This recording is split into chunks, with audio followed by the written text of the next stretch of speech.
अप्रैल 2024 में हम इसका टेलीफोन उठवा देंगे। अगर ये इस प्रकार से करता रहा, गरीब लोगों की तो सुनाई नहीं थी इसके राज में। गरीब तो बेचारे जाते थे मिलने, वो 4 पहलवान उसको घेरे रहते थे। गरीब आदमी की कोई सुनाई नहीं थी उस राज में, 10 साल के राज में। गरीब आदमी तो बेचारे वहां से चक्कर काट कूट के बगैर मिले घर अपने आ जाते थे। भाई दूर दूर से और इस गांव के सारे गणमान्य बुजुर्गों, नौजवान साथियों, कल मैं इस गांव में घर घर गया हूं। 7.5 घंटे मैंने जसैया गांव में लगाए। भाई मेरे पास वो शब्द नहीं है कि मैं जसैया के लोगों का किन शब्दों से मैं धन्यवाद करूं। मेरे साथ 20-25 आदमी साथ थे। 10 सवा 10 बजे लगे थे और शाम को 5:30-6 बज गए थे। भाई खूब तो हमारा स्वागत कराया। कहीं हमें चाय पिलाई, कहीं हमें ठंडे पिलाए। भाई मैं आपका जसैया वालों और जो भाई मेरे साथ थे, मैं उनका खास तौर पे आपका धन्यवाद करना चाहता हूं। आप इतनी बड़ी संख्या में जो इकट्ठे हुए हैं, इसका आपको लाभ मिलेगा। मेरे से पहले 3 मीटिंगें हुई हैं, कलोई में, बोहर में, सांगी में और यहां।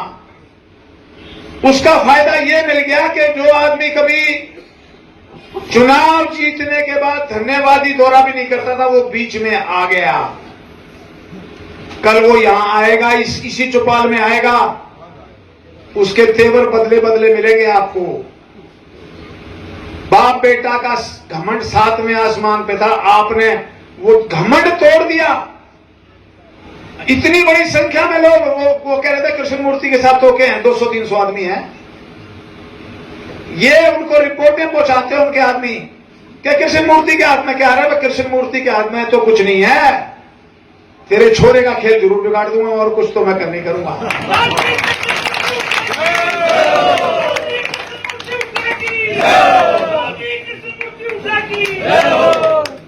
भाई प्रजातंत्र के अंदर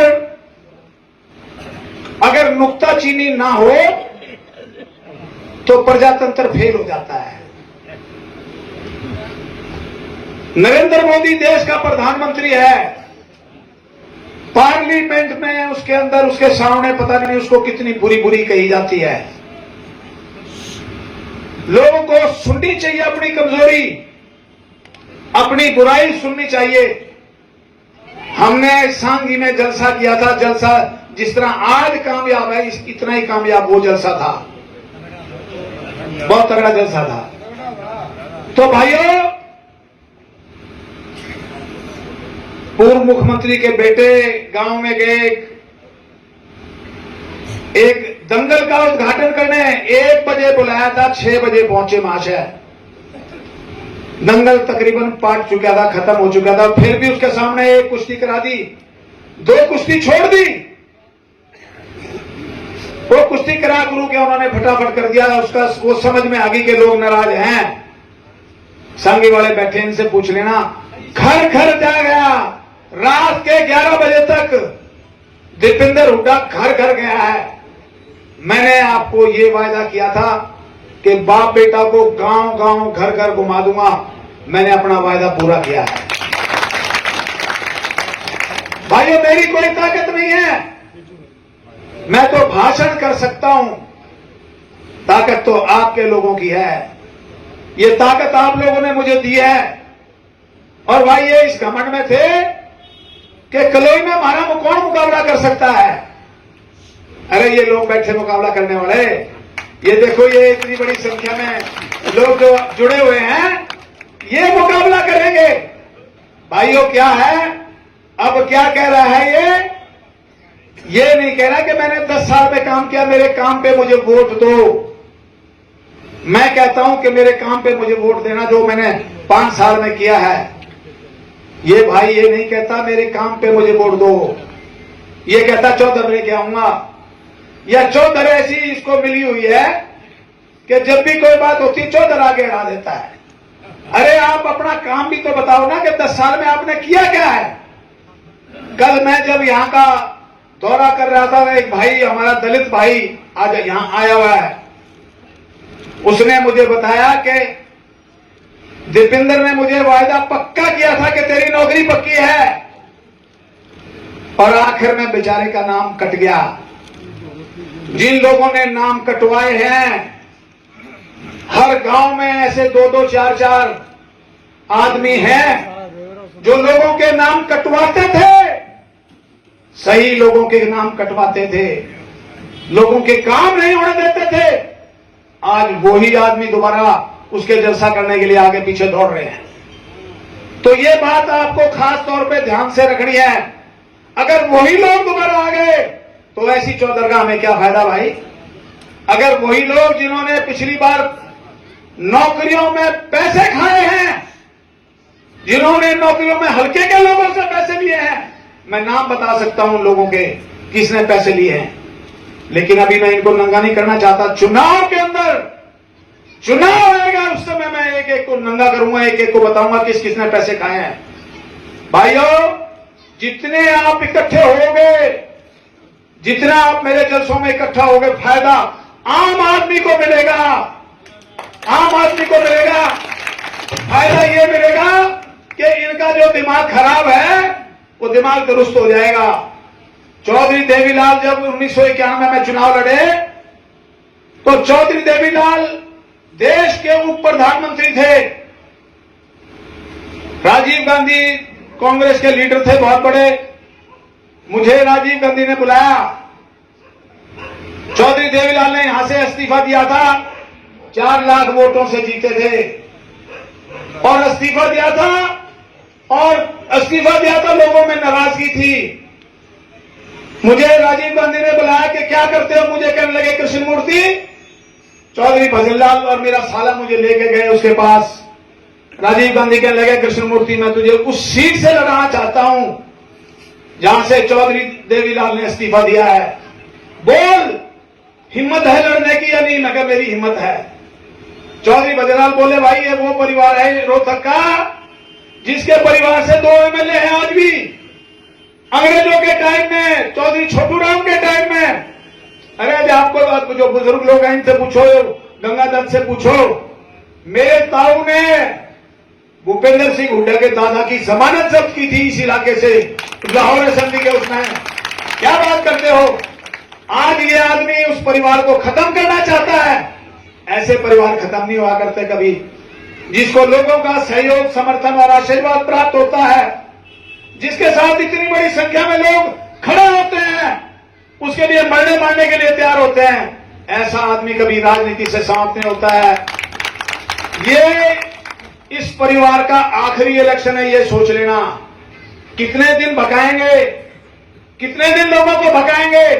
अरे 10 साल आपको मौका मिला, आपने जसैये का पानी खत्म कर दिया, आपने सांगी का पानी खत्म कर दिया, आपने खडवाई का पानी खत्म कर दिया।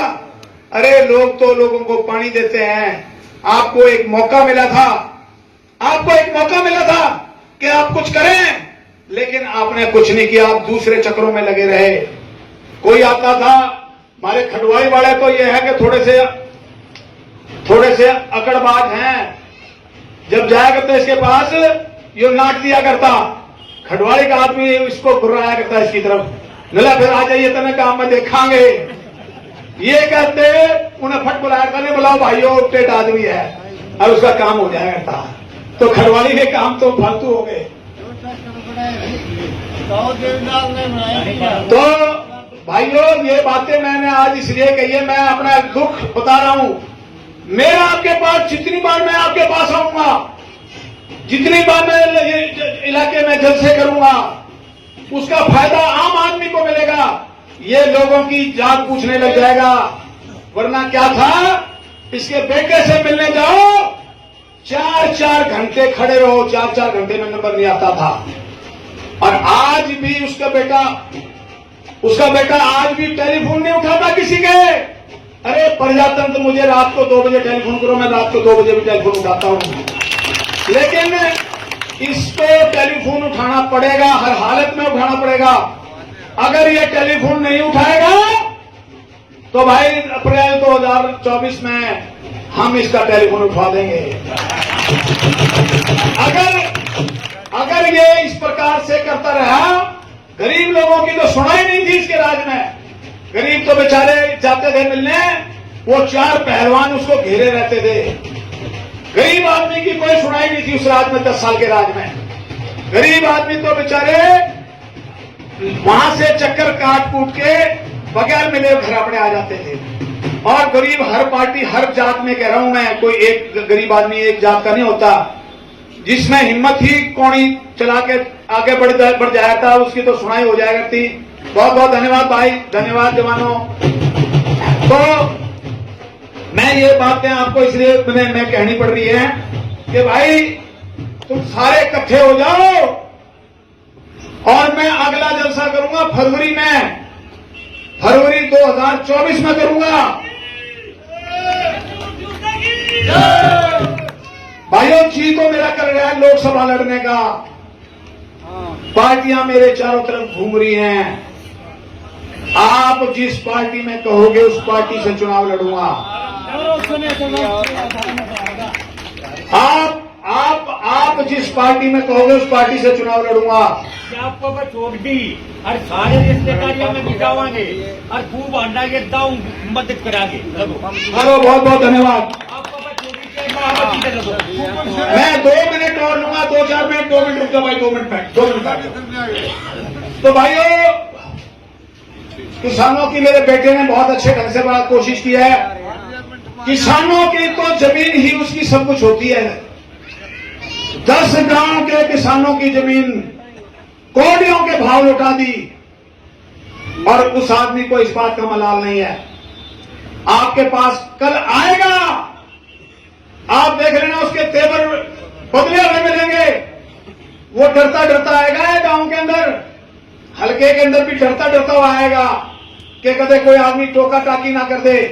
इसने कहा था कि मुझे मुख्यमंत्री बना दो, ये तुम्हारे बच्चे जो बगिया पे बैठे हुए हैं इनको बगियों पर नहीं बैठने दूंगा, इनके हाथ में काम दे दूंगा, सरकारी नौकरी दे दूंगा। मैंने कहा था, कहां गए?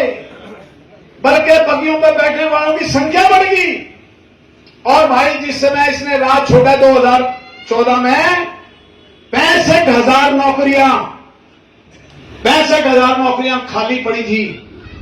20,000 नौकरियों के इंटरव्यू भी हो चुके थे, जिसमें से कम 3-4 हजार कलोई हल्के के लोग थे जिनको नौकरियां मिलनी थी।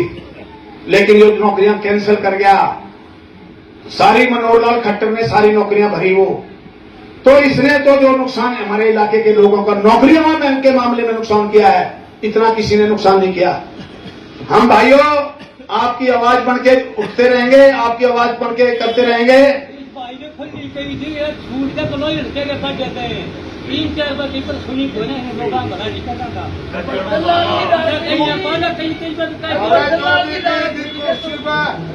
कुर्सी खाती थी, मैंने बना दे भाइयों 2 मिनट का टाइम और मैं लूंगा। तो भाइयों, इसने रोजगार में जिस तरह बंसीलाल ने, भजनलाल ने, देवीलाल ने और ओम प्रकाश चौटाला ने जिस तरह उन्होंने नौकरियां लगाई ना इलाके के अंदर, उस प्रकार से नौकरी नहीं लगा सका। ये कहता मैंने एक मौका और दे दो।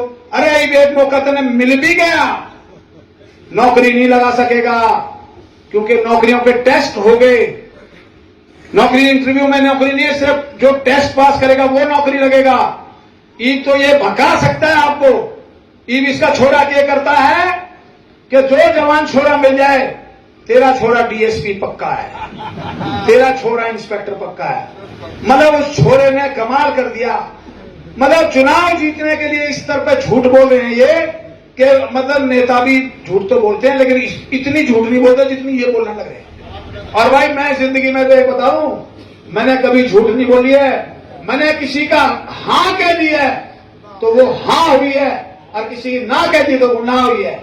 और भाई अगर मुझे मौका मिलेगा, आज बता दूं, अगर देवीलाल हार सकता है ना, और इंदिरा गांधी हार सकती है, और प्रकाश सिंह बादल हार सकता है और भाई लालू प्रसाद हार सकता है, इस हिंदुस्तान के बड़े बड़े लीडर सारे हार सकते हैं ना, तो भूपेंद्र सिंह हुड्डा भी हार सकता है। कोई भूपेंद्र सिंह हुड्डा कोई अलग से नहीं है।